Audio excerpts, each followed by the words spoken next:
Man, I was tripping. Last night, I went to sleep without my Durag on. Long night. Damn. I gotta wash and style. So first you want to comb. Then you want to use the Go Drip Peppermint Styling Bar. Of course. Pull that thing out. Pre-wash, of course.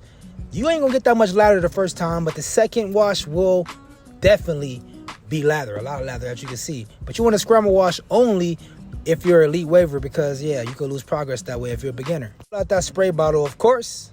You definitely gotta wet your hair again. So after that, we want to use the OOOZE. Wash and Style OOOZE. Fire. Get that from PeopleToGoMerch.com. Okay, get a little bit. As you guys know, a little bit goes a long ways with my products.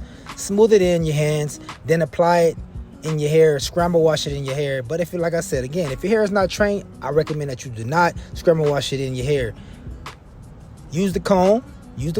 Go with the grain. Boom. Now pull out that hard brush. Yes. Fire.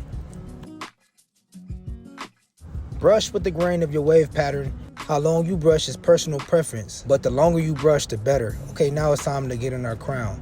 As you can see, I'm applying the Wash and Style OOOZE in my crown. Then I use the hard brush to get in the crown real good, to make sure your crown placement is perfect. All right. So, like I said, the longer you brush, the more better. So I go crazy. Then I activate the lather with the spray bottle. But now it's time to mold, man. This molding is I'm telling you, it's very important to mold. Okay, now it's time to save the lather. Man, you guys probably don't know about that saving lather, man. I had saved some lather pretty much, and I'm putting the lather back in my hair, man, just to give it a more deeper mold, you know what I'm saying? I'll do this part right here, the molding part, for a while. Then I add my pumpkin glosser spray. Add the glosser spray, get a couple sprays in there. What it's going to do is add great shine and better results to your wash and style. Okay, that right there is a crown patch. Will be available soon, of course. I did this for y'all, man. Y'all like crown patches. I really don't care for it too much, but y'all like it. Now it's time to do-rag. Put the do-rag on. See, me personally, when I'm woofing, I like to double compress, man, just to keep my waves and everything in place.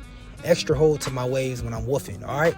So then I want to use the rest of that lather. You got to use the rest of the lather before you rinse it out. So then I rinse it out and everything. Use a towel afterwards just to make the drying process faster. Okay, now these are the results. I did not unrag. Don't unrag until your hair is fully dry, and there's the results.